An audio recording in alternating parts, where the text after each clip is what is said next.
Welcome back, everyone. We have an update to a legal case that we have been following for years here on the channel. It is a miscarriage of justice at every level, and our system failed this young man. And we have an update from President Trump's Department of Justice that we wanted to talk about today. This case has been gaining a lot of steam, partially, of course, because of my coverage of it over the years and just exposing how insane it is. And it got a little bit worse this week, but I think it can be better if people are aware of what happened. That's why I am making this video. So for folks who don't know, Patrick Tate, Adamiak, I believe I'm saying that correctly, was a petty officer in the United States Navy. And in 2021, when all this started, very likely he was the subject of a political witch hunt for a new rule that was being proposed at the time, which unfortunately the Supreme Court just made a ruling on that we'll get to here in a second, saying that certain things, frames and receivers, that weren't covered under previous definitions of what a firearm was, essentially were now firearms. That was a Biden administration decision or a rule in the Department of Justice claiming that these items were now firearms. That case has gone all the way up to the Supreme Court. It was ruled on a few days ago. And due to that decision at the Supreme Court, the Department of Justice under President Trump just released a letter that you guys are probably seeing on your screen here. And this is in response to an appeal by Tate and his attorneys in this case trying to get these charges thrown out. And that's one of the goals that we want to do here in today's video. We're going to work this through every angle we can. We're going to try to get some funds raised for his legal team to get these charges dismissed, because the man should not have been convicted. Additionally, I want to draw attention to it, both through the Department of Justice doing this. This is not what we want under the Second Amendment, under this Department of Justice. This is not what we voted for. And I want to make sure the folks at the White House and the Department of Justice understand what's happening at the lower level where this case is actually happening. As of when I'm recording this, last week I made a video about a suppressor ruling that essentially the Department of Justice was just following what the Biden Department of Justice was doing, trying to remove the protections of the Second Amendment from suppressors. And within 48 hours of that video going up, myself and Jared over at Guns and Gadgets both did videos on it. We were both, from what I understand anyway, contacted by people either in the administration or the Department of Justice, told that they were unaware of that, and they actually changed their position on the case within 48 hours. So hopefully that is what I'm trying to do today, and that will only happen if you guys share this video. So again, Tate, 2021, was building up his collection to try to fund, when he got out of the military, to try to fund a museum that he planned on opening. So he had a lot of military memorabilia, and he was buying and selling parts kits that are not firearms at all, never have been regulated as firearms, on different websites to include Gunbroker. A confidential informant from the ATF was sent out to essentially try to buy a unlawful machine gun. He tried to buy them from several different people, and what ended up happening, again, I have 2 full videos with all the details on this. I'm just trying to highlight it for the new folks here on the channel since then, which there are hundreds of thousands of you that are new here since the old videos came out. So essentially what happened was he purchased a parts kit for a PPSH on Gunbroker, and it was imported as a single cut receiver. So I realize this is going to seem pedantic to a lot of people out there, but unfortunately, this is why this man is in prison right now, is because of this ruling. So historically, up until, I actually don't know the date, so I don't want to say it to get wrong, but up until recent years, when a machine gun was demilled overseas so that way it could be imported, the receiver had a single cut on it. Now the ATF has since changed it so that they want 3 cuts on it, and I believe they want them angled. I should be rolling in a photo here on your screen, and basically when the kit that Tate bought came in, it was a single cut receiver. It's probably been sold many times actually over the years. These kits are sold all the time, either in private sales or through different websites that you can pick them up, surplus stores. So essentially he's sold a single cut receiver that could be welded together and then parts added to create a PPSH. For somebody, in this case, in order to do that, you would have to be a licensed dealer in order to do so. However, the kits themselves are not regulated in any way. We're not regulated in any way. And the ATF, the Department of Justice under President Biden, charged him with selling machine guns for that very kit. Now, mind you, he didn't actually have a machine gun. That is very important for the folks watching at home if you guys aren't really experts in firearms.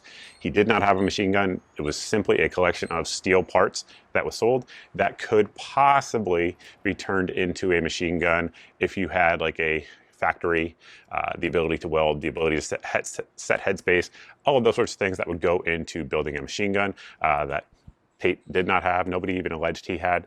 And then additionally, the one that got a lot of attention was the rocket-propelled grenade that he sold. So that in no way was a rocket-propelled grenade. It was demilled. You could buy them right now on multiple sites on the internet. They're completely legal to own. They are not regulated in any way. It has a hole in it, which is to be demilled. Also, the trigger was removed. Also, the firing pin was removed, and it says inert across the top. It could not be any more clear. In fact, he actually flew with this item when he was PCS'd in the military from the West Coast out to Virginia, and you know, the TSA had no problem with it flying because it was clearly not a rocket-propelled grenade. However, as we will see, they went ahead and did some work to it to get it to fire something. Not a rocket-propelled grenade, but what the reason for the story, or the timeliness of the story, is because of that letter that was put out by the Department of Justice on the appeal. So I want to talk about that here for a second. So earlier this week, the Supreme Court ruled on the Vanderstock versus Bondi decision, which of course was the framed and receiver rule from Polymer 80, essentially saying that they could expand the definition, the ATF could, through their own rules rather than law changes of what a frame and what a receiver is and what a firearm is.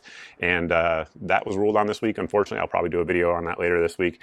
However, as it relates to this decision, a United States attorney put out a letter pending Tate's case, and basically you'll see there in the first paragraph, they referenced a Bondi versus Vanderstock case, talking about an unregistered machine gun, grenade launchers, and anti-tank missile launchers that Tate possessed are machine guns and destructive devices under U.S. code. First, a weapon is an artifact noun characterized by the intended function. So that is what the ruling from the Supreme Court actually said. That's why they're quoting it in that way. Second, at least some weapons parts kit can be quote unquote readily converted to expel a projectile by the action of an explosive. So again, they're going back to the Supreme Court ruling on this case, which was a 7-2 ruling, unfortunately. And again, mind you, this was not law. This was not a Supreme Court ruling at the time Tate was convicted. They're applying this standard to a case that is being appealed, if that makes sense. So again, they're not even alleging that at the time this happened, this was the law of the land. They're just applying it now to the appeal. And it goes on to say, here the evidence at trial established that a PPSH 41 is a machine gun because it is a weapon which is designed to shoot or can be readily restored to shoot automatically more than one shot without manually reloading by a single function of the trigger. And the paragraph continues on, as you guys can see. But for this case, one thing that's important to remember is that it can't be readily restored simply because most people don't have access to the types of tools that would be required to readily restore the kit as it was sold. I don't have a welder. Most of you guys probably don't have a welder. I'm sure some of you do. Most of you don't have the tools to set the headspace on the gun. Most of you out there do not have the ability to rivet the receiver together. All of these things are highly specialized tools. And in fact, in this case, in some of these instances of what Tate was charged with, the ATF actually went through and tried to, or attempted to actually convert and use some of the parts that were presented as evidence of possession. However, in the PPSH case, they didn't even try to do that. And my guess is the reason why is that it would be so difficult. They didn't want to go through the effort, so instead they focused on things that were easier for them to do in their weapons making laboratory. So that is the letter. We're going to talk about the two things he was convicted of here in just a second. And again, that readily restored or easy to restore or readily assembled really is kind of the key point of the case. They're saying that because they're acknowledging he did not have the items he was convicted of, but that they could be readily assembled or readily restored to do so. Most of you guys are well aware that you can go down to the local hardware store right now, buy a nail and buy a pipe, and you will have a easily convertible 12-gauge shotgun. So point of that is these are just pieces of metal that he had, and if that is the new standard of being sentenced to 20 years in jail, a lot of people would be in danger in this case. So just, again, share this video everywhere, let people know of this injustice, comment down below, make the video blow up. So we're gonna briefly talk about the two items that he was convicted of. The first one is going to be the grenade launcher, the M79. So I actually went into really, really long detail in my first video. You guys should see the thumbnail here. If you guys are looking for all the old videos that document this in great length, just type in Mr. Guns and Gear Navy Sailor into YouTube and it will pop right up. You guys will see it. But essentially, the M79 is a Vietnam era grenade launcher. You can purchase them. You have to go the components separately. You have to go down to your local FFL to purchase the receiver. It is not a NFA item unless it is combined with the actual barrel itself. That has been the ruling from the Department of Justice for decades at this point. Many people have had them. As long as they're not assembled, then it would not constitute a destructive device. However, if you ever wanted to assemble it, you would have to file the ATF tax stamp form, go through an enhanced background check, submit your fingerprints, photo, etc., and pay the $200 tax stamp. So he did not do that, and the items were stored separately. Again, for decades now, this has been the standard of how it would be legal to do. They were actually in locked cabinets, and in the report here, it says, as they were received by the ATF, they were not assembled. So it says that right in the actual evidence report that I'm quoting from, and probably rolling in photos of here as well. A lot of people have said that he had a M203 grenade launcher, which is half true. If you actually look at the evidence sheet here that came straight from the Department of Justice, they say the way it was configured, it was not a destructive device. They come out right there and say it, so they didn't actually charge him for that 203, they charged him for the M79. And again, they are the ones who put it together and readily restored it. He did not do that. Again, I go into detail in the earlier video on that, but I want to focus on the RPG because that's the one that is getting all the attention online because it is so sensational in terms of a headline. They say that he had an anti-tank missile launcher. He did not. He had an RPG-7 that was completely demilled. The way that those are commonly demilled is that a hole is drilled into the tube itself. And the reason they do that is they make it structurally unsound. So that way, typically you'd put your RPG warhead in the end, then you have a firing pin and a firing pin mechanism, as well as a trigger assembly. None of those were in the one that Tate had. And then it would be fired, causing the explosion to happen in the tube, propelling the RPG forward. The reason they put that hole in there is that there's no way it can be restored once they do that because the pressures that are required for that RPG are so extreme. If anybody ever tried to do that, it would blow up in your face and it would kill you. So the ATF knew that, and when they went back to their weapons lab, which they have, I believe it's in West Virginia, to prove that it could be fired, they never fired an RPG round from it, ever. What they did is they fired a 7.62 by 39 round through it. Now you may be thinking, RPG doesn't fire a 7.62 by 39 round. You are correct, but many of you guys who are in the United States Army or have been in the U.S. Army or U.S. Marine Corps, you guys may know that, for example, when we train on the AT-4, before you ever fire the actual AT-4 explosive munition, you train over and over again on a 9mm training insert. So basically an insert just goes straight into the AT-4 that fires 9mm, and it allows you to get down the handling characteristics, how to aim, how to fire, all of those sorts of things in training, and it's just a way to save money for the military. The Soviets had the exact same thing. They had a system that could be put into an RPG and it would fire 7.62 by 39. And the reason the Department of Justice under President Biden, again, went down that road to charge him in this case is because they knew there's no way they could fire the missile or else the person firing it would die. So they modified it to have this training insert that nobody is even alleging that Tate had. He didn't have it. And they didn't even allege that. They said they modified it to put the training device in there, added the trigger components. There was a steel bar in the inert copy that Tate had, preventing trigger components from going in there. However, the ATF removed that, put in actual trigger components from an RPG-7 that, again, Tate did not have. The ATF had to bring those in and do that. Additionally, they installed a firing pin. They acknowledge in their photos, in their evidence file that I should be rolling in here on your screen, that there was no firing pin mechanism in it when they received it. They did not allege that he had it. They openly say in court they are the ones who installed it in there. They also say they are the ones who installed the sleeve that fires the 7.62 by 39, and they fired it, and they used that in court, saying that it was a fully functional destructive device. If that isn't insane to you, I don't know what to tell you. Additionally, Tate and his legal team, they hired a gentleman named Dan O'Kelly, who was a former ATF agent who has testified in a number of different cases. And basically, he has testified, in this case, was going to testify on the definition of what a firearm is, what a receiver is, and he was going to testify that all of these items were not firearms and not destructive devices. And unfortunately, the prosecutor in the case was convinced by the U.S. attorney, and I believe I have the quote here somewhere. If I do, I will roll it in on your screen, but essentially said that there was no need to confuse the jury with what the definition of a firearm and or receiver is. That is huge. That is a huge thing that should have happened, because that's the crux of the case. They're saying he had these items, but in no way was the defense team able to present the fact that these items were not what the Department of Justice said they were. I realize that might be confusing or a little bit too in the weeds for a lot of you guys, but that is what they did. And right now, again, he did not have any of the items they said he had in the configuration they said they were in, and he's doing 20 years in jail. President Trump could pardon him right now.